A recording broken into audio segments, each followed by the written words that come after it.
राजधानी दिल्ली में वायु प्रदूषण गंभीर स्तर पर है और इस दमघोंटू हवा में पराली और वाहनों का प्रदूषण भी इसको और बढ़ा रहा है।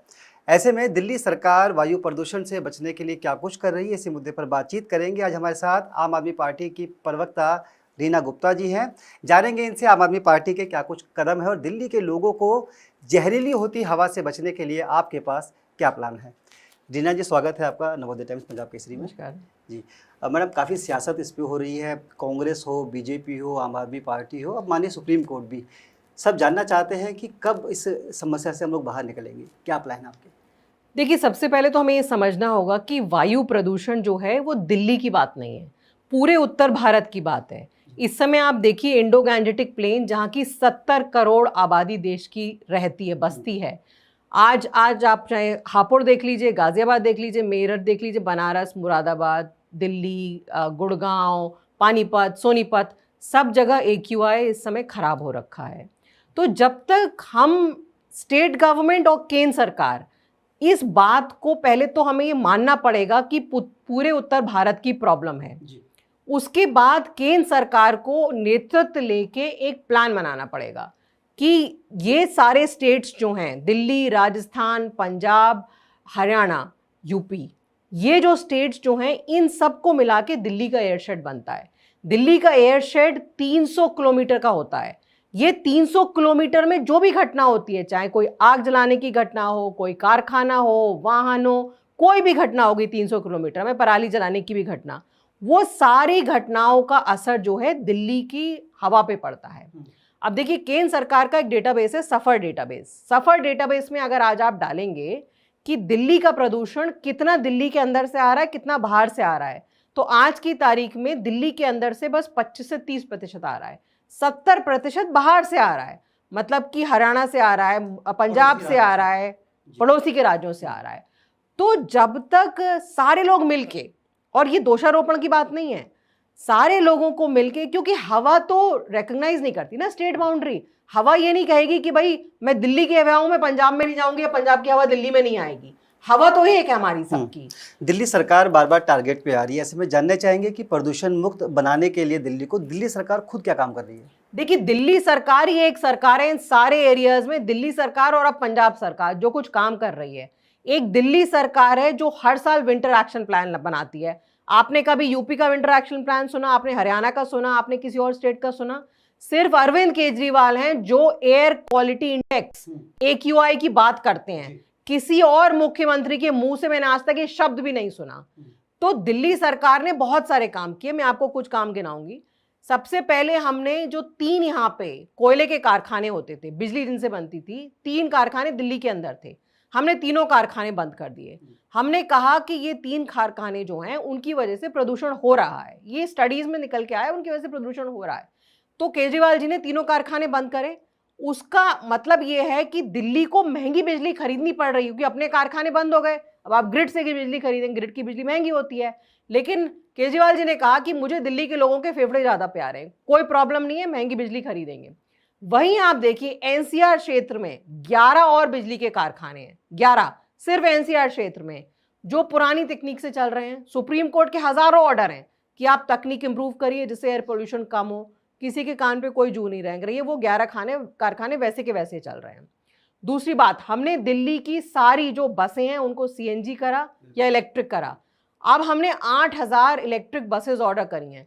अगले 2 साल में पूरी दिल्ली में सिर्फ इलेक्ट्रिक बसें चलेंगी। तीसरा, जो 2 व्हीलर्स का जो वायु प्रदूषण होता है, 2 व्हीलर्स के वायु प्रदूषण को कम करने के लिए हमने सब्सिडी दी है कि आज की तारीख में अगर आपको नया 2 व्हीलर खरीदना है तो दिल्ली सरकार 25 से 30 हज़ार की सब्सिडी देती है कि आप इलेक्ट्रिक 2 व्हीलर खरीदें। इलेक्ट्रिक 2 व्हीलर से वाहन प्रदूषण कम होता है।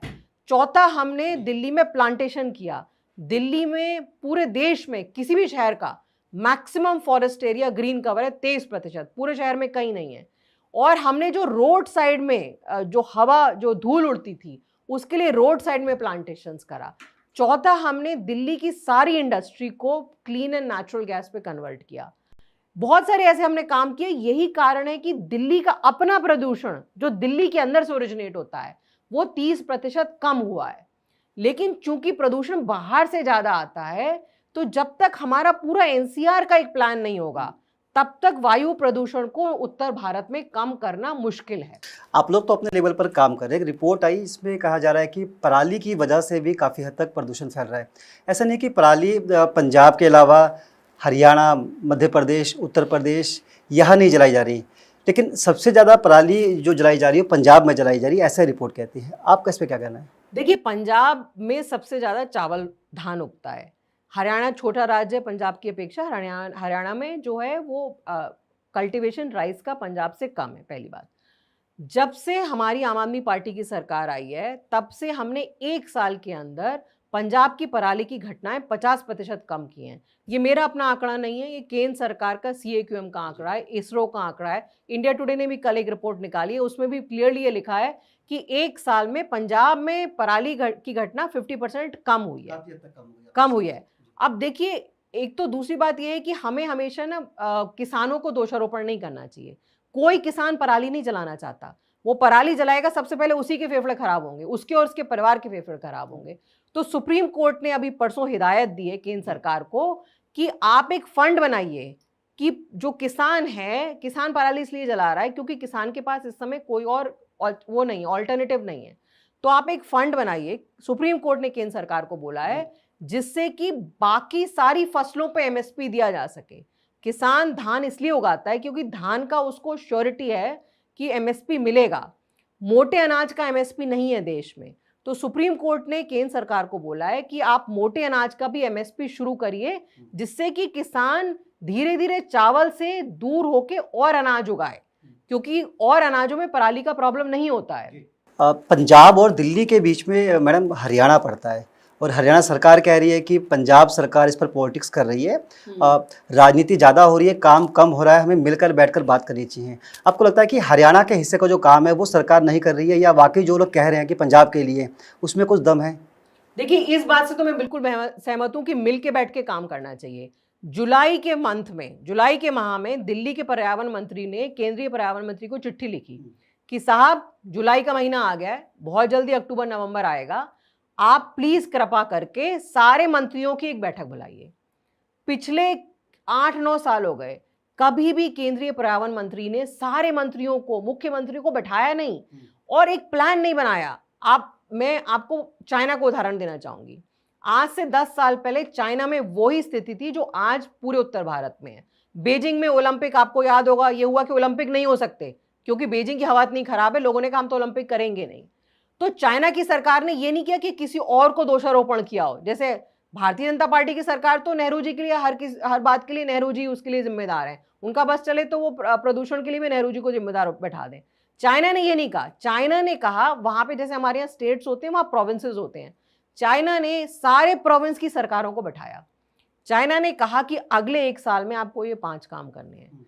तो जैसे कि केंद्र सरकार सबको बैठाए, हरियाणा को बोले आपको ये 5 काम करने, दिल्ली को बोले 5 काम करने, पंजाब को बोले, उसके बाद अगर नहीं कर रहे हैं फिर आप कह सकते हैं कि दिल्ली ने काम नहीं किया।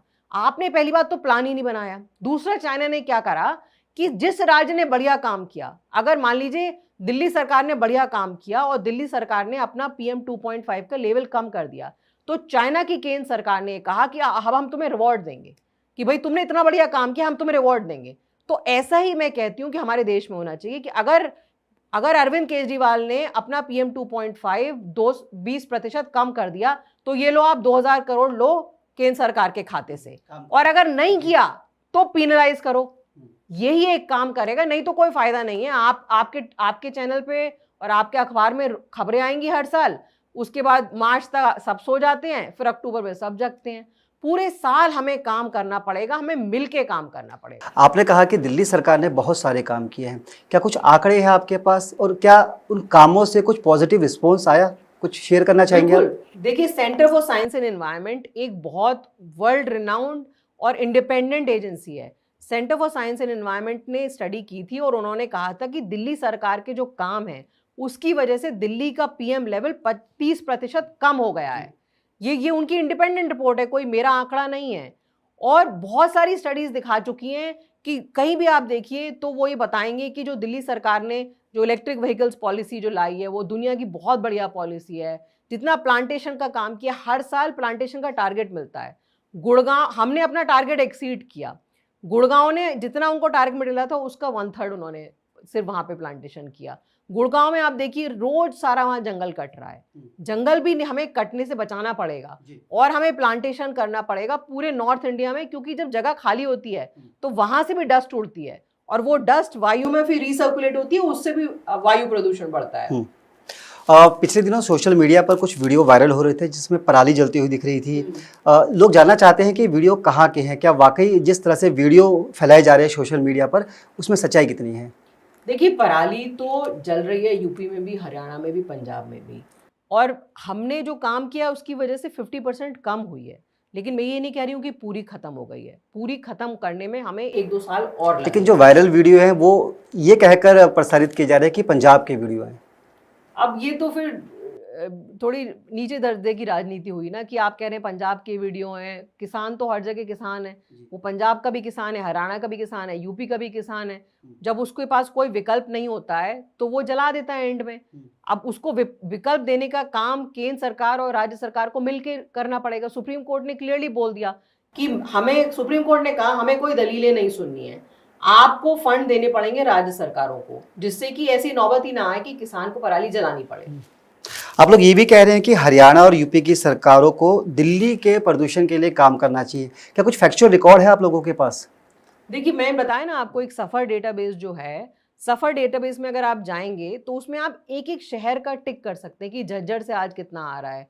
मैंने लास्ट जब चेक किया था 1-2 दिन पहले, तो दिल्ली का 20% पोल्यूशन हरियाणा के शहरों से आ रहा था। झज्जर हो गया, भिवानी हो गया, बहादुरगढ़ हो गया, इन सब से आ रहा था, क्योंकि दिल्ली से सबसे पास तो हरियाणा लगा हुआ है ना, हरियाणा लगा हुआ है, दूसरी तरफ यूपी लगा हुआ है। तो नोएडा, ग्रेटर नोएडा भी आज देखिए आप एक हुआ है, नोएडा ग्रेटर नोएडा का भी उतना ही खराब है।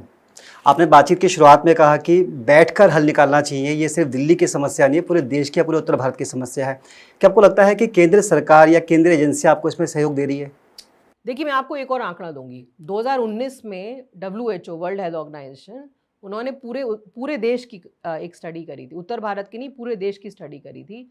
और उन्होंने स्टडी में ये लिखा था कि दिल्ली के इंडिया के 99.5 जिलों में हवा खराब है। जितना मानक होना चाहिए उस मानक के लेवल की हवा नहीं है। तो आप देखिए कि पूरे देश में जब वायु की इतनी बुरी हालत है, दिल्ली में तो हमने बहुत सारे मॉनिटर्स लगाए हुए हैं। मेरे माँ बाप यूपी में रहते हैं, छोटे शहर में, कोई मॉनिटर वहाँ लगा हुआ नहीं है, लेकिन वहाँ आप जब सांस लेंगे तो आपको पता चल जाएगा कि हवा कितनी खराब है। तो हमारे जो Tier 2, Tier 3 सिटीज़ हैं उनकी भी हालत बहुत खराब है। लेकिन पूरे साल पार्लियामेंट में एक भी बार डिस्कशन हुआ? अगर आप कह रहे हैं कि 99.5% डिस्ट्रिक्ट्स में हवा खराब है, इसका मतलब तो ये हुआ कि पूरे देश के शहरों की हवा खराब है। तो पार्लियामेंट में डिस्कशन होना चाहिए ना इस बात पे, कोई प्लान बनना चाहिए ना कि कैसे हम देश के बिजली के कारखानों को बेटर बना सकते हैं, कैसे जो बिल्कुल वेरी पोल्यूटिंग व्हीकल्स हैं, जो BS3, BS4 जो पूरी दुनिया से खत्म किए जा चुके हैं, वो BS3, BS4 क्यों हमारे देश में चल रहे हैं? तो ये सारे प्लान तो केंद्र सरकार को बनाने पड़ेंगे ना, लेकिन केंद्र सरकार तो जगती हुई नजर आ नहीं रही है। और जब तक आप और मैं इसको मुद्दा नहीं बनाएंगे, जब तक हम ये नहीं कहेंगे, इस देश के नागरिक ये नहीं कहेंगे कि हमारी हवा साफ करो नहीं तो हम वोट नहीं देंगे, तब तक चीजें बदलेंगी नहीं। यही दोषारोपण चलता रहेगा। एक आखिरी सवाल, दिल्ली के अंदर रेड लाइट ऑन, गाड़ी ऑफ, ऑड इवन या फिर आर्टिफिशियल रेन, आपको लगता है समस्या का समाधान है? जबकि कोर्ट इन पर सवाल भी उठा रहा है, कोर्ट ने आपकी ऑड इवन प्रणाली को लेकर भी सवाल पूछा है, आपको लगता है इससे कुछ फायदा होगा? देखिए जो रेड लाइट ऑन ऑफ है, ये तो बहुत बढ़िया कैंपेन है, इसके बारे में बहुत सारी स्टडीज हो चुकी हैं और ये मतलब नेचुरल सी बात है, स्टडी करने की जरूरत नहीं है। जब आपकी गाड़ी रेड लाइट पे खड़ी हुई है, औसतन दिल्ली में लोग 20-25 किलोमीटर ट्रैवल करते हैं, कम से कम 25-30 रेड लाइट आप क्रॉस करेंगे, आप रेड लाइट पे गाड़ी ऑफ करेंगे, आपका ईंधन बचेगा, पोल्यूशन कम होगा। तो ये सिंपल सी बात है, इसमें तो कोई साइंटिस्ट की जरूरत नहीं है कि अगर दिल्ली के सारे लोग रेड लाइट पे अपनी गाड़ी बंद करने लगे तो 10 से 15% पोल्यूशन कम हो जाएगा। जहां तक ऑड इवन और कृत्रिम बारिश की बात है, ये शॉर्ट टर्म सॉल्यूशन होते हैं और ये पूरी दुनिया में यूज होते हैं। पूरी दुनिया के जो बड़े बड़े शहर हैं, जब उनको लगता है कि इस समय स्थिति बहुत खराब हो गई है, तो इमीडिएट रिलीफ के लिए आपको ये 2 स्टेप्स लेने पड़ते हैं। चाहे कृत्रिम बारिश हो, चाइना में कृत्रिम बारिश बहुत बार यूज हो चुकी है, टर्की में भी यूज हो चुकी है, मिडिल ईस्ट में भी यूज हो चुकी है, और ऑड इवन भी बहुत सारे दुनिया के बहुत बड़े बड़े जो शहर हैं जहाँ पे ज़्यादा गाड़ियाँ हैं वहाँ पे यूज़ हो चुका है। लेकिन ये शॉर्ट टर्म मेजर होते हैं। लॉन्ग टर्म तो वही करना पड़ेगा कि आपको एक प्लान बनाना पड़ेगा दिल्ली के 300 किलोमीटर रेडियस का, और उस प्लान में जिम्मेदारी फिक्स करनी पड़ेगी, और उस जिम्मेदारी को फिक्स करके उस जिम्मेदारी को आपको मेजर करना पड़ेगा कि हमने ये 5 चीज़ें अग्री करी थी, ये 5 चीज़ें आपने करी कि नहीं करी। जी, चलिए बहुत बहुत शुक्रिया रीना जी आपका बातचीत करने के लिए। तो दिल्ली के अंदर प्रदूषण एक बड़ी समस्या है, हालांकि आम आदमी पार्टी का कहना है कि समस्या सिर्फ दिल्ली की ही नहीं है या फिर एक एरिया से जुड़ी हुई नहीं है, तमाम जो पड़ोसी राज्य हैं और केंद्र सरकार को इसमें बैठकर एक सलाह मशवरा करना चाहिए और एक रास्ता निकालना चाहिए ताकि भविष्य के अंदर दिल्ली और देश के किसी भी राज्य के अंदर इस तरह से पोल्यूशन की प्रॉब्लम पैदा ना हो। फिलहाल इस पेशकश में इतना ही, मुझे दीजिए इजाज़त, नमस्कार।